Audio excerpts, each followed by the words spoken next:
Okay, so the introduction, my main concept behind it was get everyone's attention, get everyone listening, get everyone focusing, and get them onto our topic.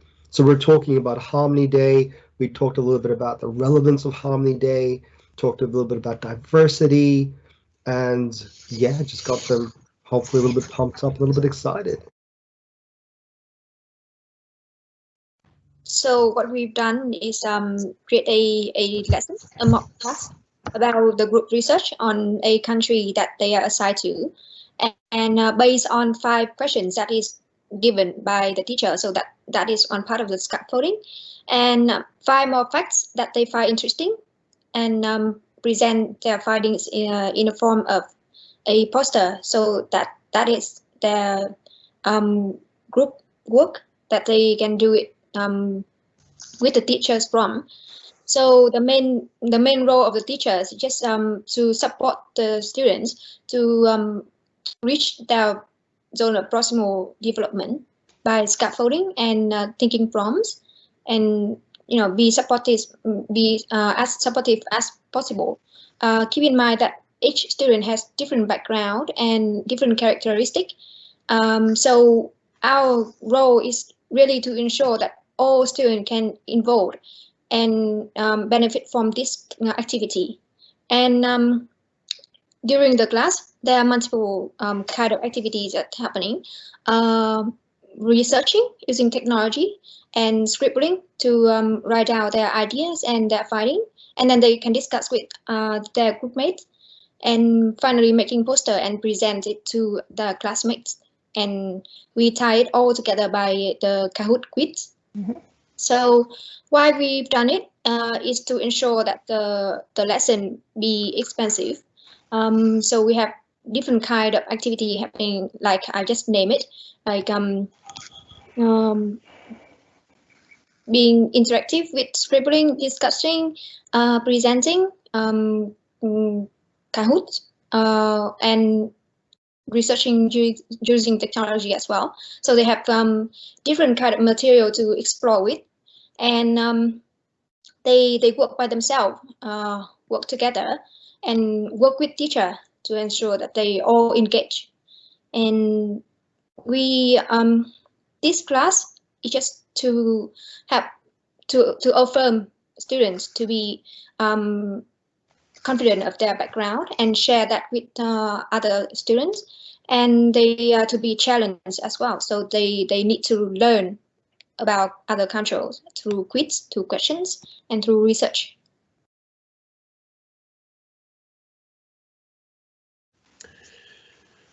So I thought a bit about the learning space that we will be creating through this sort of class, where the kids are, where the students are working in group projects and they're practicing theoretical applications like the zone of proximal development, where they kind of expand what they're able to do, not only in terms of their knowledge of what they're learning about countries, but also the skills they're applying, as Danielle mentioned, of teamwork and using the internet for research.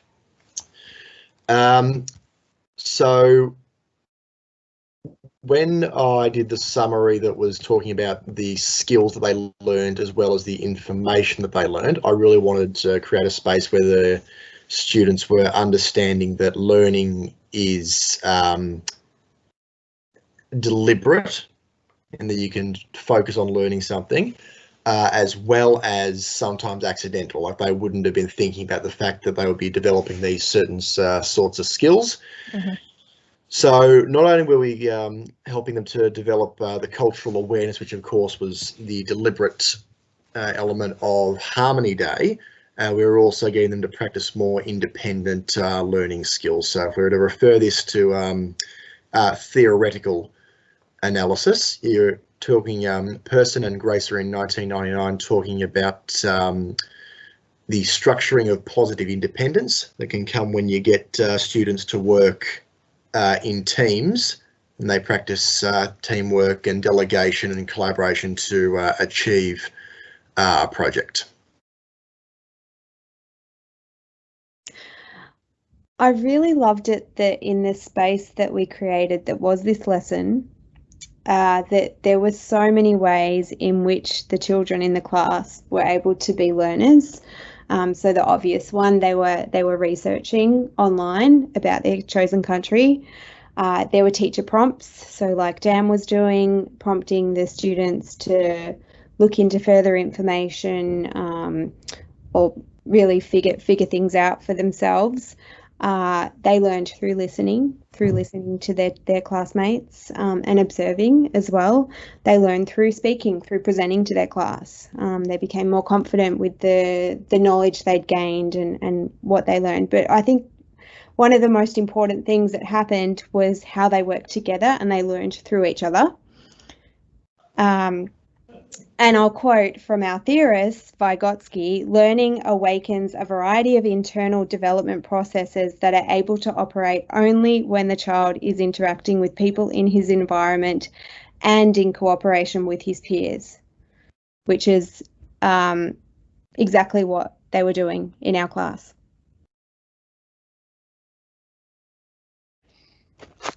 So guys, obviously the prompts that I asked each of the students was really to showcase and how each of the students, what learning group they represent. And obviously we wanted to show as well how they would be developing after the commencement of the activity. So those are the sort of the questions that I wanted to ask the students to get that from them at the end of the class. So obviously, you know, as the lecturer mentioned, you know, we can't go past a learning course without Dewey. So obviously in experience and education, he mentions that it's all dependent on the quality of the experience and the immediate effects, as well as the influence on the later experiences. And I thought of obviously a dependent learner, that was Arnav, who was obviously as quite a noisy child and not good at listening. For him to take away that one moment about the 80% of Greece made up of mountains, that will obviously give him some, I guess, some premise to research the topic himself, and it gives him further confidence and competence as a student to develop further, meaning he can now potentially take up more challenging tasks within that subject and within that milestone, and that was mentioned in Dudley and Dean 2017. So that could potentially mean that Arnav, what he was able to achieve today via collaboration, this learning event could pretty much prompt him to complete the learning activity in the future independently. So that's one thing to consider. Obviously moving on to Callum. Now Callum was obviously an independent learner by nature. And so he'll be obviously finding out questions that interest him about the chosen topic. And in doing so, using the greater use of the support of a more knowing other. So that was again quoting Dudley and Dean about using a teacher aid or ICT. And he was obviously able to further grow in independence with relation to meeting the learning outcomes of the assessment. So finding out that question about where the first Olympics was held, obviously with him having an interest in sport, it was a sort of a continuation of Callum's developing process. And with the interest he shows, it could well be seen as a moment of initial mastery. And obviously quoting theorist Vgotsky, it provides the basis of a subsequent development of a variety of highly complex internal processes in Callum's thinking. So that event could be a significant event. Similarly for Arnav, to then obviously push on and develop further just from that simple learning assessment. So following on from Daniel unpacking and talking about Arnav and then Callum, so then we can look at Danielle as a student. So she's the interdependent and the CALD, so the culturally and linguistically diverse learner. And by asking questions about her information, so when she mentioned, hey, isn't Greece known as the Hellenic Republic? And then the teacher not knowing that answer, she's been given that responsibility to go find that information, and therefore she can showcase her ability to take ownership of her own learning. So it ties back to that, to Vgotsky, you know, so what a child can do in collaboration today, they can then do independently tomorrow. So she takes ownership, she answers the question herself, and it provides her as an independent learner, if she's like given that task again in the future or something similar, then she knows that she will be able to do that going forward without that prompting, without that collaboration, as well as developing her engagement within a group exercise, whether she's, answered questions from her peers within the group. So she continually develops her intellectual and social characteristic as a learner from her personal learning experience as well. So that sort of ties into the different learners that we looked at through the group activity.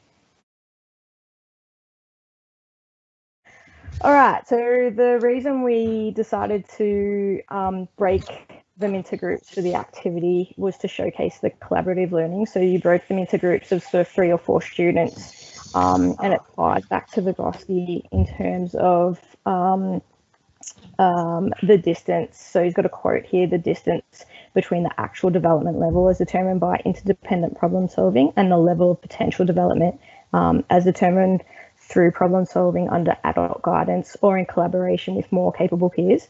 So I guess that's why you've got your dependent learner of Arnev, your interdependent from Danielle, and then your independent of from Callum. So they all collaborate, they can feed off each other in terms of their learning. So I want to talk a little bit about the Kahoot quiz and the motivation and the engagement that was behind it. So what their motivation was really driven by their desire to pass the quiz to achieve like the best result they could, and it also served as a purpose, like the online method of do it, like they're all sitting in the class together. Why aren't we doing the quiz together in the class, but we're using the tablets to do it online together? So it kind of made it a bit more exciting for the students, but they also did demonstrate, in addition to that motivational aspect, they demonstrated a really high level of engagement because they were so focused and they really paid attention while they were doing the quiz. I think also, tying in the whole concept of Harmony Day and culturally where we come from, as well as the cultural diversity in general, it's really good because, we're looking at it from a couple of different aspects, right?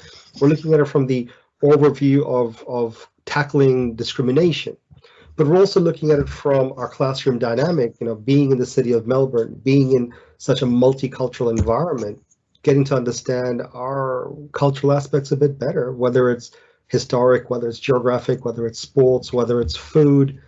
And I think the quiz also helped to tie that relearning concept in there, as the students going, oh yeah, I was researching this, I saw the presentations on this, and now we're being quizzed on this as well. So it really ties all that stuff together. So I'm loving this whole idea from Michael Crowhurst, our lecturer, about the in-between space, and that the students are moving between what they already know and what they don't know.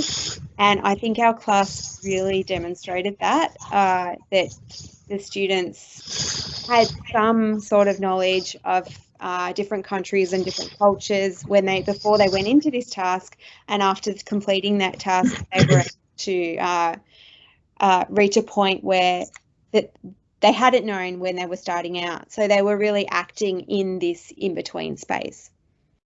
Also as well, the diverse group that we sort of chose as well, I think that sort of shows, helping sort of students feel in between that space. So obviously, as we said, like someone who's a dependent learner like Arnav, he could obviously learn through the experiences of Danielle, or working with Danielle and working with Callum.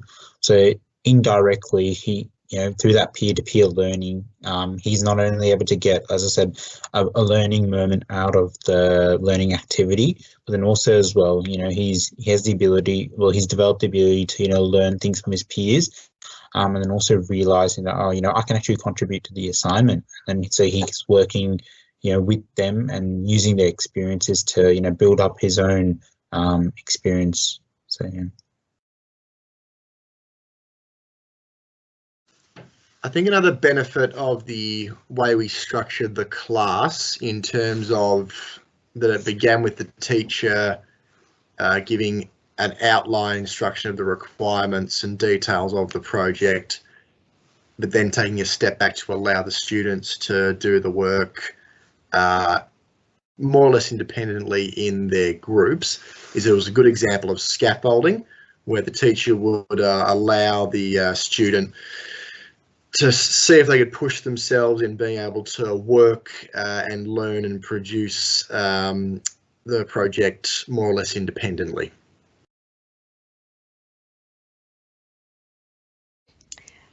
Hey guys, there were a few things I thought that stood out in that class that the students brought forward that the teacher could then actually use in future lessons or in lessons of other disciplines. So, for instance, the point about Greece being 80% made up of mountains, we could then take that into the math class the next day when if we're talking about percentages, and really give that illustration or give that clear understanding to students how much 80% really is, because that is a lot. And I think when you just reel off a number 80% and you're researching, you probably don't really think about the quantity. So yeah, we can take that into other parts of the curriculum. So as an annotation, I guess when we went through the run-through, when we went through the activity, he was wrapping up and summarising the lesson. But then on reflection, do we go back, if we were to do that again, and say, hey, do we need to ask the class questions or if they had any feedback, just as a way to, I guess, reinforce the learning that they've done. So in the conclusion, you can sort of double that as a discussion around the activity in summing up and wrapping up in Callum's part, I guess, was the only thing that I wanted to mention as well.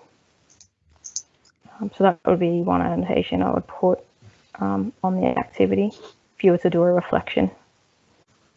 Actually, I'm just thinking, like, when we were doing the class activity, there was a lot happening in our mind as well. Yeah. We planned it out, but there are a lot of things that pop up, like when Barbara was doing the quiz, she was thinking like things like informing the students that they should put the real name in, because sometimes students are mischievous, so they're gonna do things differently, or sometimes she was trying to think of the way to rephrase certain words, so to avoid the negativity in the class, and how to make the question as clear as possible for the students as well. So through their understanding. So there are a lot of things going on.